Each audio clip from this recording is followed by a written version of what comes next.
This special episode of Crypto Banter is brought to you by CryptoTaxAudit, the crypto tax and audit experts. We're back in downtown Austin. This time we're here for Consensus 2023, what they call the most important conversation in crypto and Web3. If you look down there, that's Consensus Alley, and you can see there are a whole lot of people. But let's go take a look inside and see what the real mood is here at Consensus 2023. The real mood? A muted, maybe reserved optimism with a hint of regulatory uncertainty overhead. Last year, 20,000 attendees. This year, 12,000. But of those 12, we're talking the top. The top builders, blockchains, protocols, and well, people. Those believers focused on what's next. And Crypto Banter is here covering it all like no other show in crypto can do. This is our 5th year at Consensus, and there's nowhere else you can get the first-hand access like we do at Banter. A lot of big names here, We're on the ground seeing what's going on with the likes of Near, Polkadot, Chainlink, Tron, Ripple, Stellar. So one of the headline sponsors here is Stellar. We'll sit down with Arbitrum and take a deep dive, then Radix, see the much talked about Layer 0. Listen carefully. She's giving you the alpha. We'll even play the super hyped Shrapnel, tops in Web3 gaming. Wow. Holy shit. From the stage and over to the set from the fun side with Banter is Scaramucci, OG Michael Terpin. Michael, welcome back, my friend. And Hashkey with the expert Asia angle. I mean, I love this. I'm just going to carry on. 𝗕𝗶𝗴𝗽 is on stage. We all know 𝗕𝗶𝗴𝗽, big fan. And influencers galore, from Scott Melker to Lady of Crypto and even Olive Allen. The queen of NFTs. Olive, how are you? Hi, I'm great. Great to see you. The amazing thing about Consensus is that it brings everyone together. And if you look over here, you got Yatsu from 𝗓𝗏𝗍 brands. You got Sebastian from Sandbox. It's really the who's who of crypto and blockchain right here. Hi there from Consensus. Having a great time. Let's go. Consensus never disappoints and always brings the big names.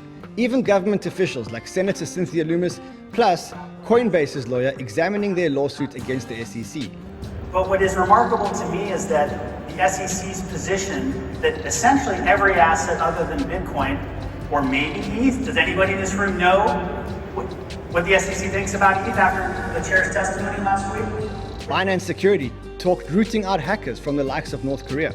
The 𝗕PRK using cryptocurrency to, profit from with different exchanges that they had. No shortage of controversy here, with figures like Edward Snowden and Chelsea Manning appearing both virtually and in person talking crypto, AI, and privacy.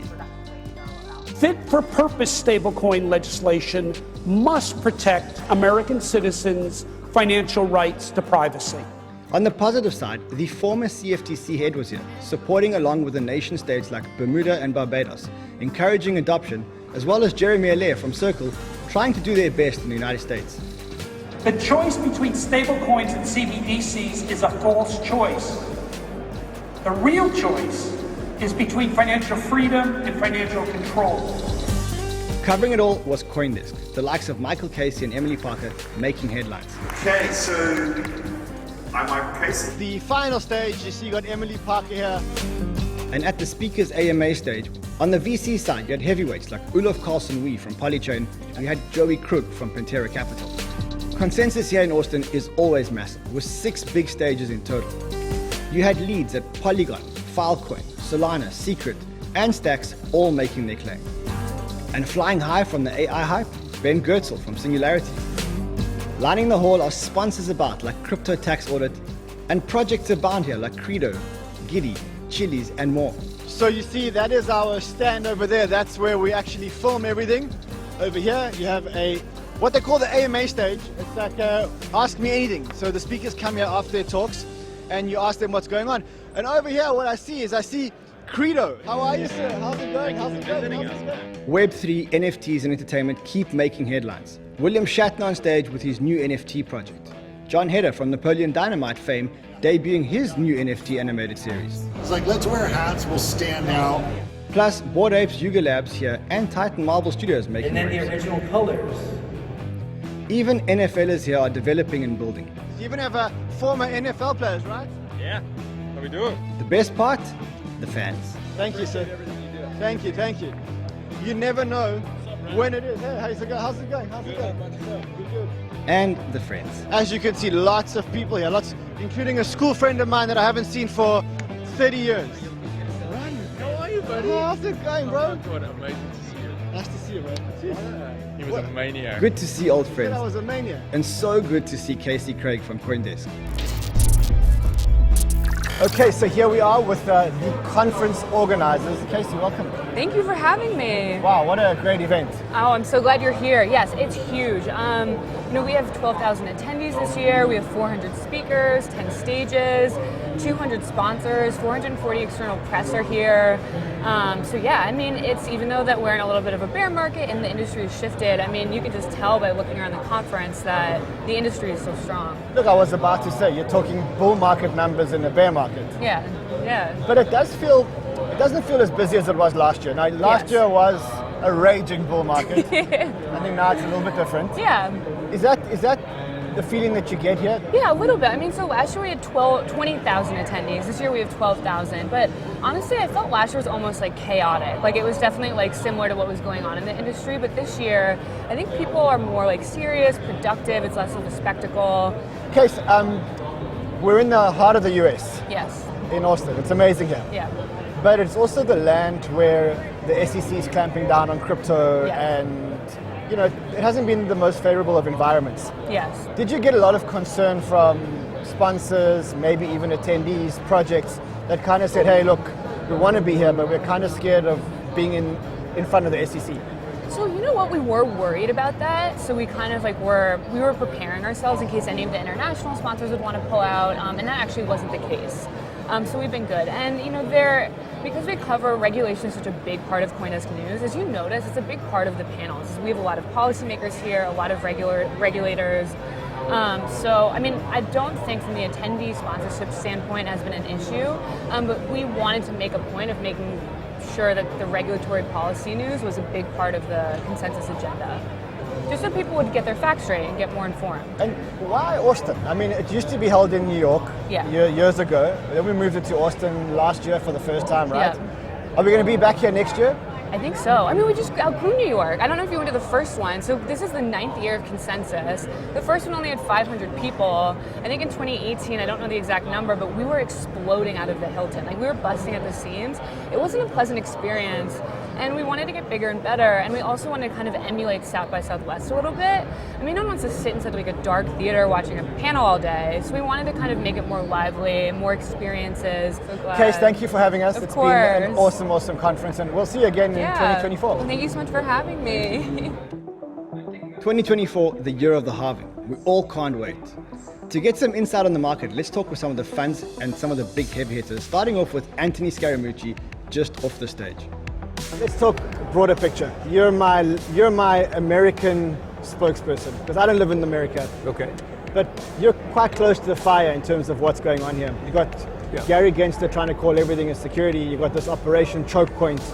You can feel that the American, the government here and other related parties are very much against crypto. Yeah.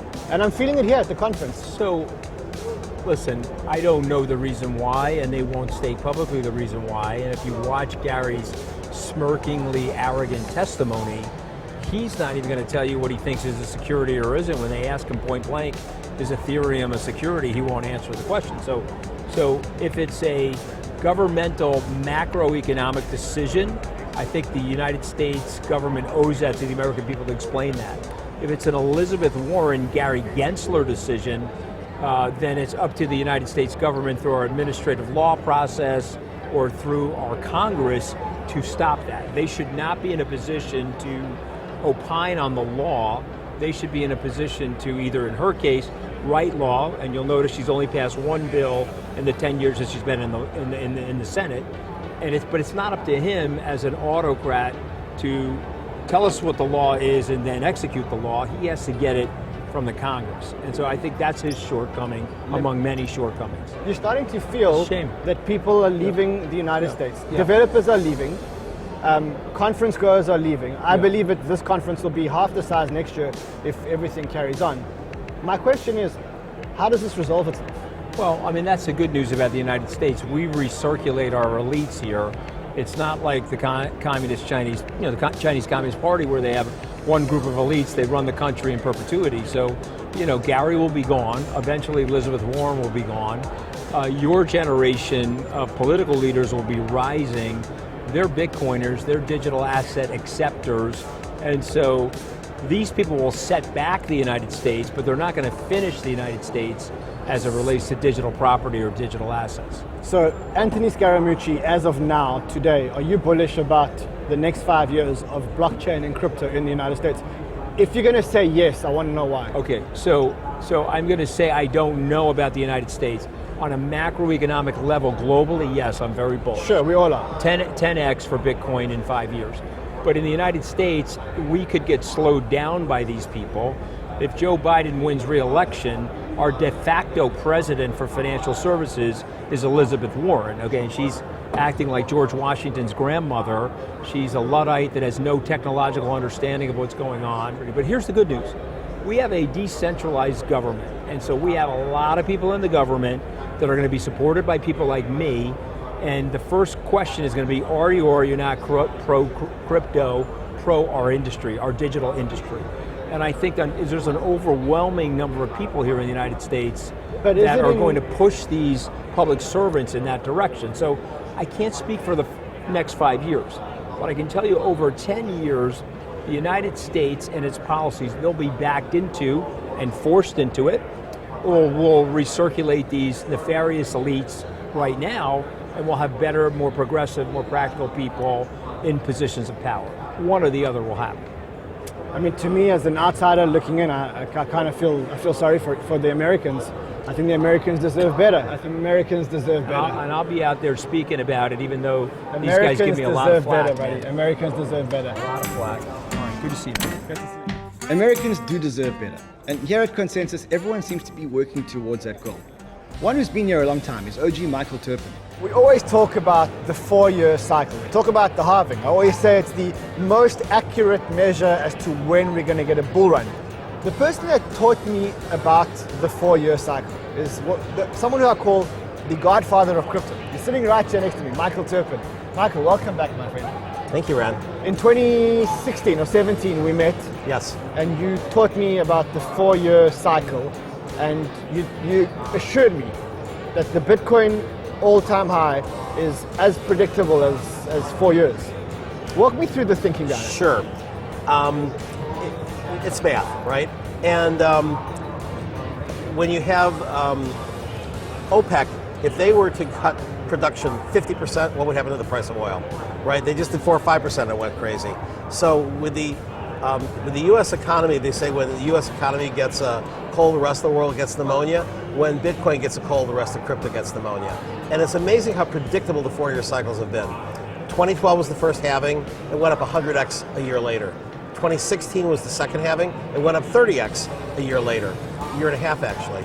This last time there was a lot of consternation about, were we going to have an elongated cycle, it'll be 12, 18, 24 months, or was it going to be the 4-year halving again? I wasn't sure. So I took some off the table and I left some and should have taken more off the table. 4-year halving proved itself out. And it probably should have been 10x because 100x, 30x, 10x. But between the war and the Fed increasing so much, I'll take 8x. So 130, 10, I believe the next time we're going to be at 3x over the halving a year from now. So 1 year from now, Bitcoin gets to what price? So I believe that a year from now we're going to be between 32 and 50. I'll say 40 as a midpoint. I think we'll be flat until 6 months prior. And then one of the most predictable things in Bitcoin has been the 50% increase between 6 months before the halving and the halving. So if we're at 30 6 months from now, we will then be at 45 at the halving. And multiply that by 3, I believe that's where your all-time high is going to be a year later. So it's about 135,000. Correct.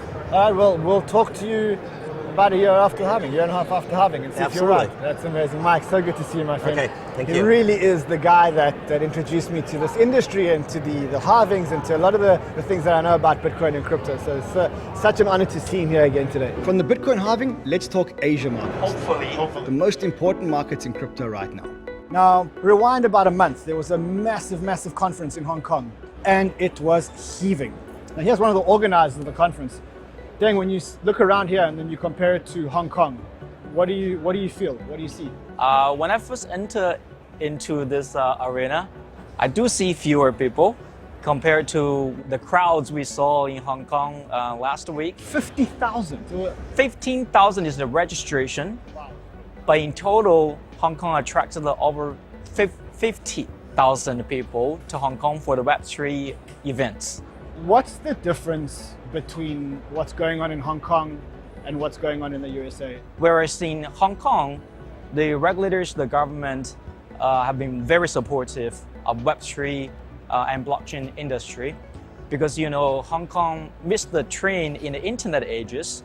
They see Web3 and blockchain industry as the next big opportunity for the society and for the economy. They want blockchain. Yes, they want blockchain, the ecosystem, the industry. So you guys run a huge fund. I know the numbers are over $1 billion, but I'm not going to get into the numbers, but you're obviously deploying a lot of capital now. What would you say is the split of your capital being deployed, Asia versus the West? Our data, our portfolio data is like that. One third of our portfolio companies are actually in the US, 1/3 in Asia Pacific, and the rest in other parts of the world. So far, we have portfolio companies in emerging markets like Africa, Southeast Asia, Middle East, India, and we're still actively looking at opportunities in other major blockchain hubs. You said on stage that you're not a thesis-driven investment fund, and that's what makes you different. Where are we now in the cycles? I think we have the worst is behind us. The metrics we see, developer activities, user activities, I think the market is picking up. Oh, no, I mean, I love this. I'm just going to carry on. I mean, recent investments, what kind of narratives have you guys been investing in? I mean, have you been doing more layer ones? Are you guys believers in ETH layer twos? Do you believe it is going to be a competing layer one to Ethereum? Like I said, we are an ecosystem investor. We do invest a lot in layer one and the layer two, but sometimes we've been watching for new opportunities in all sectors. As time goes on, when we see new opportunities in all major areas, we've been very practical. Man, this discussion's been fascinating for me. I think we need to have the same discussion, but I want to have it on your continent. Sure. Good to see you, my friend. Thank you. Thanks a lot. Now, just as fascinating is what's going on under the hood at so many protocols, layer twos, rollups, and infrastructure. The real technology powering this all. And we got a big exclusive with Arbitrum. That's right, Arbitrum. You won't believe who I met here, okay? He is the co-founder of Arbitrum. Yeah, real, true story, the co-founder of Arbitrum. Stephen, walk me through the story of how you founded or co-founded Arbitrum. So, I was involved in protocol development at Princeton University at blockchain since 2013, and together with 𝗵𝗵𝘆𝗽𝗁, my co-founder today, and 𝗵𝗵𝘆𝗽𝗁, my other co-founder today, and some others, we got very involved, interested in this problem of how do we scale blockchains, and that led to us in first publishing an academic paper, then in 2018 founding Off-Chain Labs, which built a lot of the core technology behind Arbitrum that you know today. You said you started the company in which year? 2018. When I graduated with my PhD from Princeton, that summer is when we started the company. 5 years later, you guys have a completely decentralized protocol. You have a token, which is performing pretty well, even though you're not allowed to talk about it. It's doing pretty well. You are, I think, the biggest scaling solution on Ethereum, or certainly the one with the most volume and the most daily active users at present. How do you feel? So yeah, as you said, the Arbitrum Foundation now governs the Arbitrum blockchain and the Arbitrum DAO. We've taken a step back, which is actually very exciting, right? Usually people want more power. In this space, we want less power, Arbitrum, and it's incredibly exciting. So let's talk about the Ethereum layer 2 landscape and scaling Ethereum. And now there's a big discussion around optimistic rollups versus zero knowledge or ZK rollups. How do you see the landscape? So we definitely didn't come in, when we built this technology with a bias towards ZK, not at all. Well, we came in with the mindset of we need to solve the problem at hand and scale with the best technology available today, whatever that is. And it was clear to us back then, and we looked at ZK at the time, and we continue to look at it now, that the maturity and the, both from a cost perspective and a compatibility perspective that optimistic rollups provide you today is just far, far ahead of what ZK solutions can provide you. When you have a world where ZK is optimally developed and Optimistic is optimally developed, do you agree that ZK is a better solution? Do you agree that it's a cheaper solution? I don't, because those costs, even the optimal development, some of those costs are fundamental. And just to point to one of them, optimistic rollups are optimistic. What that means is, in the happy case, they do less work. Yes. And that's fundamental. What did Arbitrum do right that Optimism didn't do as well? So I don't want to say anything about anyone specific, but the one thing there are two things that Arbitrum I think did right that helped launch the ecosystem. One was this fair launch mentality that went from day one, which is it didn't pick winners. It said everyone's on the same footing.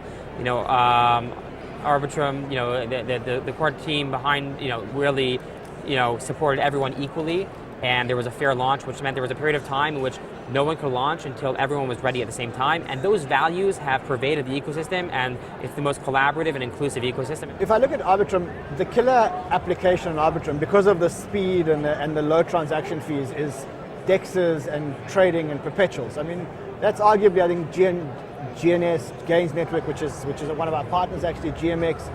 How do you see the future? I mean, do you see it being this fast trading platform, or do you see gaming built on Arbitrum? So there is the Arbitrum Nova chain, which is targeted at gaming and social applications. So Reddit has launched their community points there. Lots of games. Recently, Pirate Nation was a big game that came. Games are coming from other ecosystems. I think these are, Arbitrum 1, you're right, is a very strong DeFi stronghold. I think Arbitrum Nova is a gaming stronghold. And again, it's up to really, there are different decisions that blockchains can make to attract other types of applications, and they can also build additional chains. Like there are two chains today in the Arbitrum ecosystem, Arbitrum 1 and Nova. Could there be a third? Could the parameterization developers make decisions to attract others? Absolutely, but that today is in the hands of the DAO and the community, and it's up to them to really decide who is this chain, going to, what is the future of the chain going to look like? Amazing. Listen, it's been amazing catching up with you and just hearing the story.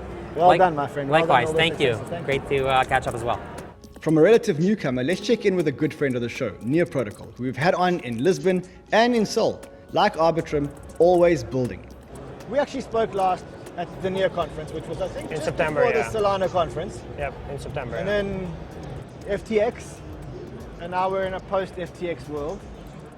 Because you were always, let's make it simple. Let's make it simple for users, for developers, yeah. So like blockchain is a tool, right? And then like what other things do we need to do? Yes. And so we've been developing this vision, which is blockchain operating system, which we're rolling out here you call at it Consensus. You said Near is bus. Near is a bus, yeah. So it's not just a layer one, it's also lots of other pieces that coming together into this blockchain operating system vision. And that vision is to make blockchain development easy, but also have this solve the distribution problem. So what is BOSS? How does it actually work? If I were to, as a user, what? So as a user right now, you can go to near.org and you can sign up with actually Face ID, and you will that will create a cryptography on your phone, which uses passkey technology, the new technology, and you can start using blockchains, not just Near, but also Ethereum, EVMs, and more blockchains will be added. So what you see here is kind of a main page. When you log in, you have a social feed. You can also go and see what are the apps, we call them components, are available. Everything you see coming from the blockchain, every single piece of data, but also every single piece of front-end code. So the user interface itself is actually stored on the blockchain. So because of this, we actually decentralized not just the smart contracts, right, the logic, but also the front ends, the user interface that you interact. It's censorship resistant. It's very highly composable. Right now, you can really easily fork it and modify it. You found a way to let people interact with blockchains on a phone, or you have this, it allows you to interact with any blockchain. So I can interact with Ethereum. I can go to 𝗏𝗏𝗏, for example. Yeah, so here's an example with 𝗏𝗏𝗏. So you have a 𝗏𝗏𝗏 app. Here, it's on near.org. You can just open it. The way it works is it actually, when you click on any of the apps, it looks up the link, it goes on a blockchain, it loads the code, and it renders it for you. And so this can be done on a phone, it can be done in an app. Does it use the Near blockchain at all? So Near blockchain is where all the front ends are stored and kind of the coordination happens. So think of it as a kernel of this operating system. I'm with you. Sounds amazing. Are we going to have a NearCon this year? Yeah, we will. Where in is Lisbon. It? In Lisbon again. Yeah. I'll see you at NearCon, my friend. I see you at NearCon. Nice to see you. All right, thank you. From protocol layers, let's talk cross-chain and multi-chain layers. Chief among them and right here at Consensus, Layer 0. So one of the protocols we talk about a lot is layer 0. You know that the whole cross-chain, multi-chain, omni-chain narrative is one that we have been following very closely. And I've always said to you, keep watching Stargate. And when the price dips, I've always said to you, keep buying those dips. And I'm really dying to see what's going on at layer 0. Owen, welcome. Thank you so much for having me. You guys have been really busy. Because first you raised at a $30 or $40 million valuation, then I heard of $1 billion valuation. And I think, if I'm not mistaken, there was a latest funding round, which was at $3 billion. Yeah, we just closed our Series B and announced it 2 weeks ago. So what is it that gives them so much confidence? What are they seeing that's giving them all the confidence? I think it's a few different things. One, the way the Layer 0 protocol was designed is really unique to actually scale with enterprise and TradFi use cases, in addition to all of DeFi, all of NFTs, and gaming as well. I think the second thing is our metrics around user and developer adoption have exceeded all of our expectations. We surpassed 1 million messages way sooner than we expected, and now we're trending at like 1 million messages per week. I think last week we were just passing 8 million messages. So you keep talking about messages. Maybe for the users or the viewers that don't know exactly how Layer 0 works, because what Layer 0 effectively does is it allows users to navigate blockchain across chains without actually even feeling it. And you do this through messaging, right? Yes, so Layer 0's protocol is actually a generic messaging primitive. It's akin to TCP/IP, which is the internet protocol that allows for packets of information to send from different servers to one another. And so with Layer 0, you can enable communication between smart contracts on different chains. When we say a message, it means a packet of information from one chain to another. That could be a transaction, it could be confirmation that one NFT was on this chain, but now it's moved to this chain. It can be actually really any arbitrary data. Well, the end goal is to allow users to surf the blockchain and not even care what protocol they're using, right? End users shouldn't have to care which chains they're touching and the differences between the chains as well. And it's not a bridge as well, so it can't really be hacked, which is, we often see these bridge hacks. Layer 0 is not a bridge, it's just a messaging protocol. It's the layer below it, hence why it's called Layer 0. You can build bridges with Layer 0, and Stargate is a great example of the only native asset bridge to solve what we call the bridging trilemma. A lot of our viewers are watching this and going, we really like Layer 0, we want to invest in Layer 0. Layer 0 doesn't have a token yet, but there is a derivative of Layer 0, which is Stargate. Tell us a little bit about Stargate. Absolutely. So Stargate, like I said, is a native asset bridge. It's the most popular bridge by user adoption. Let's say I'm an investor. I love Layer 0. I want to invest. I've got my Stargate bags, they're full. What else? We also have games that have been leveraging Layer 0 and sent many hundreds of thousands of messages. So actually one of our gaming partners has a massive booth here. I don't want to steal their alpha, but they'll be launching in an Avalanche subnet really soon. The name of the game is Shrapnel. You should definitely go buy it. Yeah, we are speaking to Shrapnel. We're very excited about their launch. And what chains are integrated at the moment into Layer 0? Because you haven't integrated everyone, right? No, but every chain is on our roadmap, is what I like to say. What are the ones that are integrated as we speak here today? We support more than 30 EVMs and non-EVMs. Across EVMs, it's Ethereum, Polygon, Arbitrum, Optimism, Avalanche, and then many more, Gnosis, Celo. And then on the non-EVM side, we were live on day one for Aptos, and super excited to say that within the next 3 to 6 months, we'll be live on 3 more non-EVMs. Wow, okay. So unannounced. Okay, but wait. Does that mean that Solana is eventually going to be on Layer 0? What I'll say is I am so excited about the Solana ecosystem. I've gotten to know the team there really well over the past few months, and so you should stay tuned for some really big announcements. She's giving you alpha. Listen carefully. She's giving you the alpha. Irene, it's so good to chat to you. We love the alpha. Even more alpha, Radix, right here on the Floyd Consensus and on the set with us. So every morning when we start the show, we look at the bubbles, right? You know the bubbles, I know the bubbles, we speak about them all the time. And Radix is always either very big or very small, but it has been one of the best performers of the last couple of months. Look, I've heard about your project ages ago. I think it was like 2017 or a while back. Yep. And then it went quiet for a while. Sure. And now we're starting to hear the rumbles again. Yes. Why? What happened? Walk me through. Yeah, so Radix has been a very long-term project. It was started by Dan Hughes in 2013 as a research project into how can you scale public ledgers. And he thought it was going to be like a 6-month project. It was like, oh yeah, we'll do this 6 months later, it'll be done. And it turned into like a 5-year research project. 2017, we thought that we had completed the consensus algorithm. And that was tempo. And then we found that there was a couple of issues with tempo when you scaled it massively, when you started to shard it. We ran like a bunch of huge scalability tests. And we were like, okay, we could like just launch it and you know, like do some hacks or whatever. But we were like, that's not the right thing to do. And in Radix, we have a saying which is do the right thing, not the easy thing, as one of our cultural mantras in Radix. And so we were like, no, we're going to fix this. But we also realized that there was now that smart contracts had come about, we were starting to see what things people were using smart contracts for. And we were starting to see that the main use cases of public ledgers wasn't people transacting. The main use case was people interacting with smart contracts, and smart contracts interacting with smart contracts. And we were like, okay, well, if that's going to happen, you're going to have more and more composability between these. And you need a consensus algorithm that can allow composability without breaking when you shard it, when you scale it.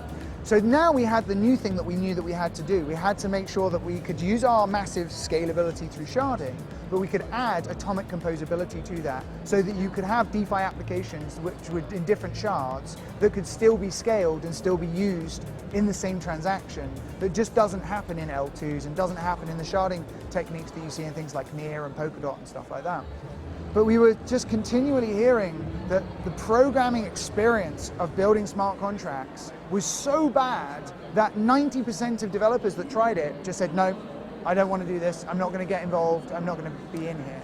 So we were like, okay, well, because we had to go back to the drawing board, let's also make sure that the programming environment that you build isn't copy-paste what Solidity EVM is. Let's make it actually suitable for the type of applications we've seen. So that's where Scripto came about and the Radix engine came about. So we went from just going, let's solve scalability, to solving every layer of the stack: consensus, programming, and execution. The reason they want to build here isn't just because there's money, but because it's actually going to make their applications better. And for us, that's everything that we're doing about Radix is about that. It's about the user experience of crypto.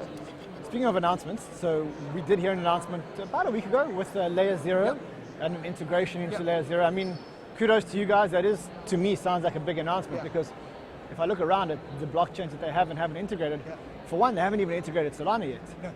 And you guys were integrated. Why do you think that they went with you guys? I mean, so we have this thing that we call the Radix revelation, right?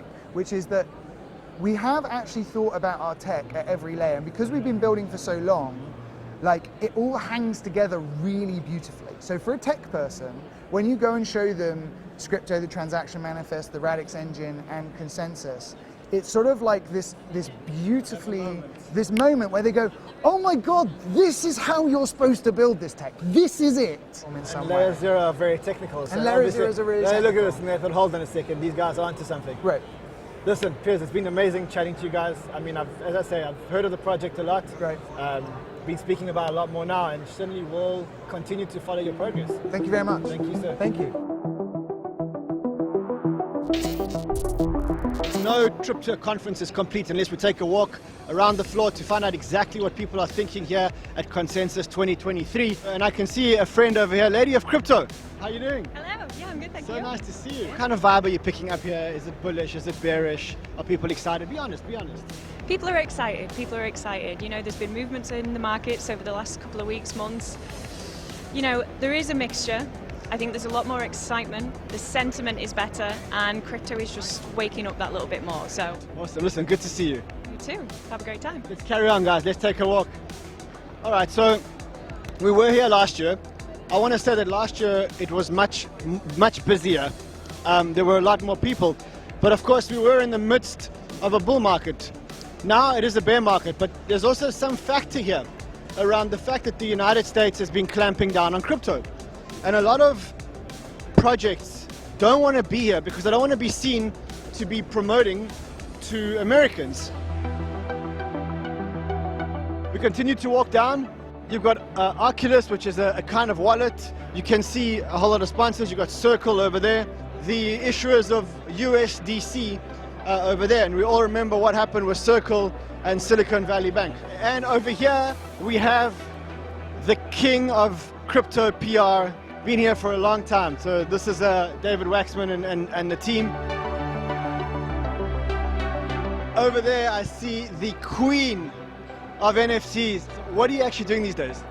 I'm working on a GameFi project. It's a social game with extended utility. More info coming soon.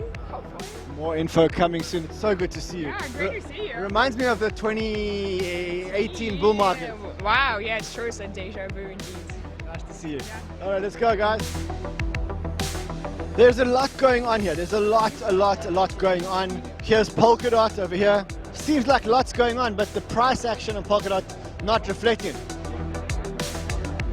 Over here we have 𝗏𝗏. 𝗏𝗏 is the Chinese Ethereum from 2017, 2018, also exhibiting over here.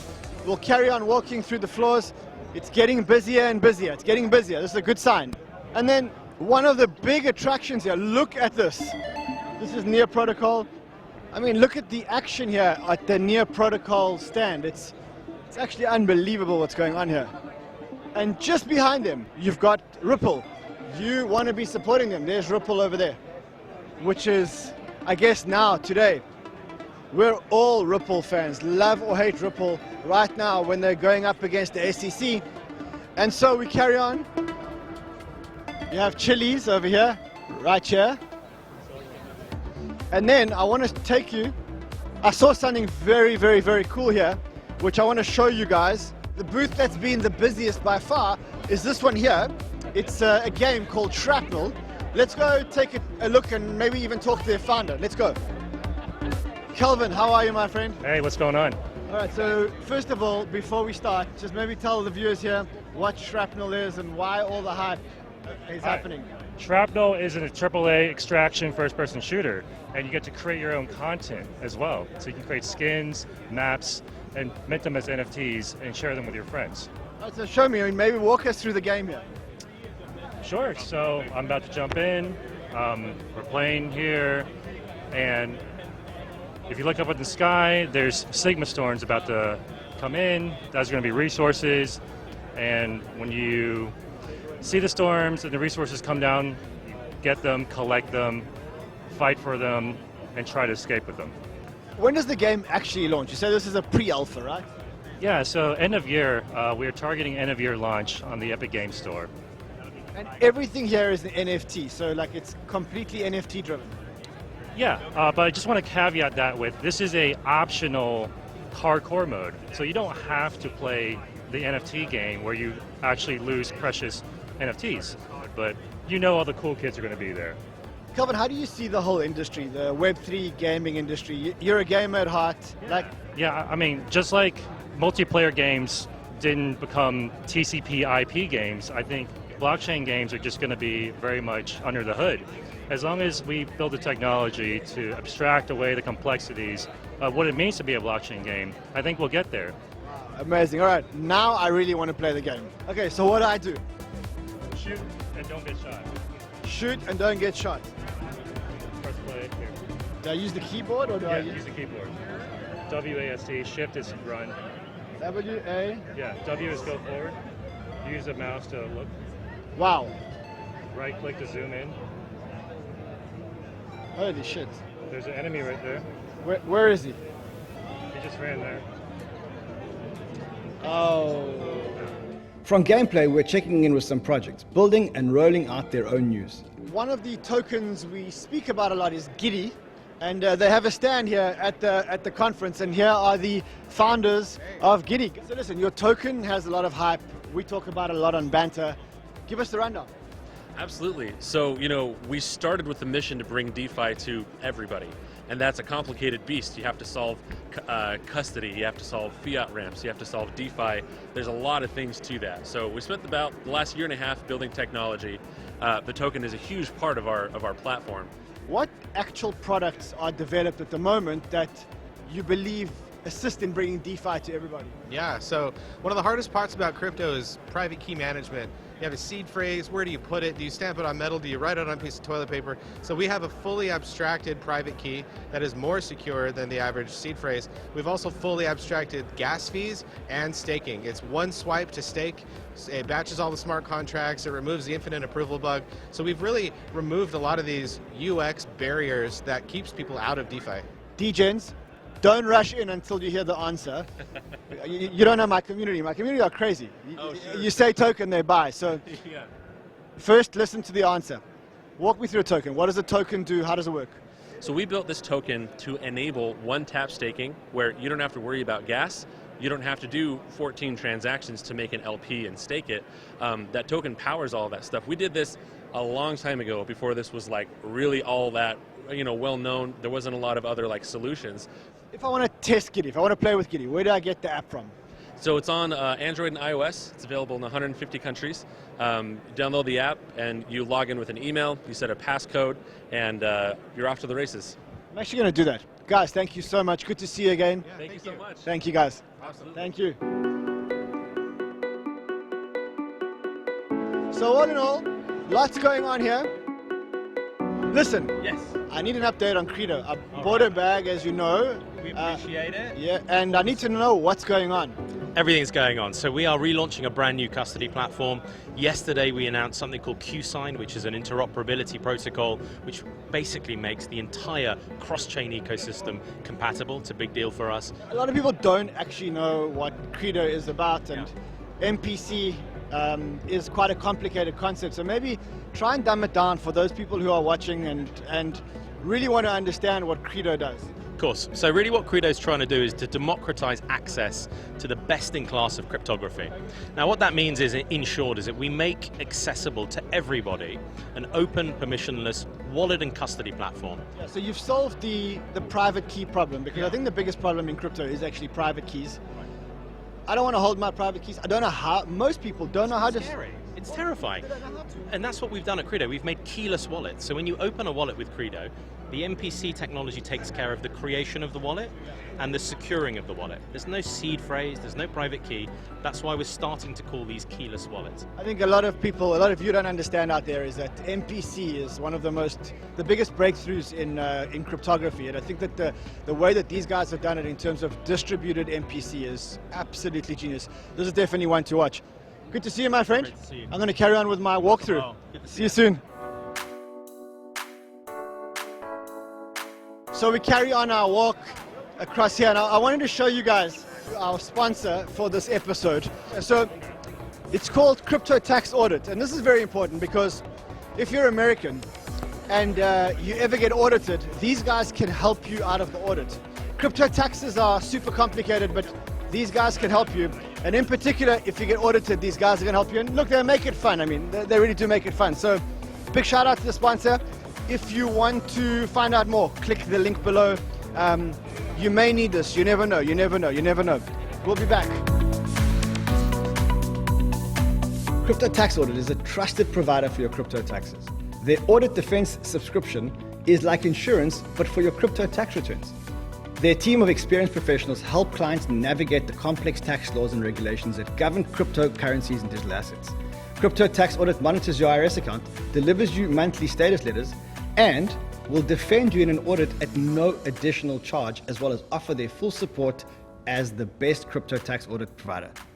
You can sign up on their link below and learn more about their subscription offers. Come on, go ahead, do it, because if you need this service, it's going to be the most important service you ever need.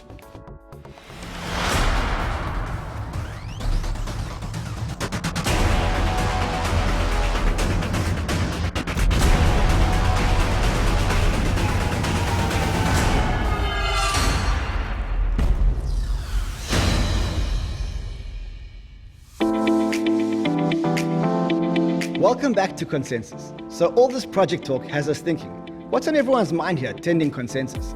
The retail, the traders, the DJs like yourselves.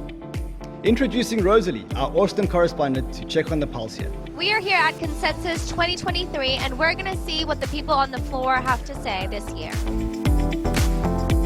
looking at this year's consensus versus last year's consensus, how do you think the regulatory uncertainty in the United States has changed the outlook of the conference? Maybe the topic matter has changed a little bit, but the interest hasn't diminished. It's more of a hot topic this year than it was last year. I think there's a lot more regulatory conversations happening this year, which I think is a good thing. But it's good to come to these conferences because I'd say overall the energy is very optimistic. What matters more than that, and what I think we can all feel, is that people still are super passionate about the space. They still see a light at the end of the tunnel. It's crippling small businesses. Although the interest is there, I think the attendance is lower. I know it's uncertain, but I'm still here, and it still matters to me. And the people who are here are what matter the most because they're willing to be here and build. I don't think that it is if you're building the right things. And I think people are still interested in the within the US around the future of blockchain. Probably expectations are like a little bit more tempered. That's the big topic here on the regulatory front. The SEC is going to do what the SEC is going to do. I think what you get in this market is a higher quality crowd, actually, where people are doing real things in space and focused on true utility the long term. What are you most bullish about? Neo. I'm most bullish about builders. Oh yeah, it's got to be Radix. Definitely ZK layer 2s. Oh, a lot. I think interoperability. Decentralization. I would say the power of community, BTC and DeFi. Dev tooling. I'm bullish for Conflux. Intersection of Web3 technology with real IP. Real world utility. The resilience of the digital asset industry. Thank you, Rosalie. All those buzzwords. Speaking of retail sentiment, let's do a last roundup with some big influencers who are always plugged in. And Scott Melker, who's now the official king of Austin barbecue. Scott, what are you feeling like last year versus this year?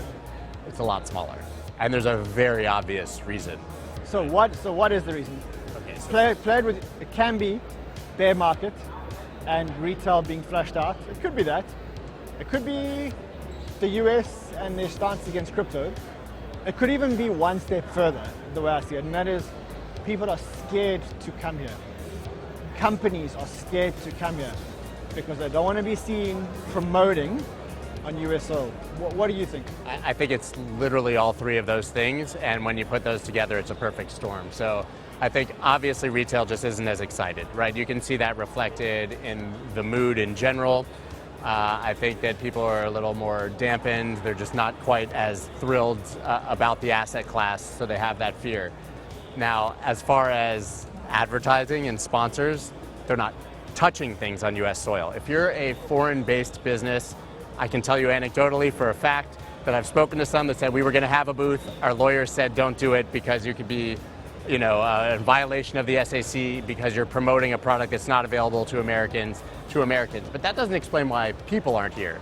That explains why we're seeing a difference in the booths. I will say last year you walked around the floor and it was 100 NFT projects and coins that probably don't even exist today.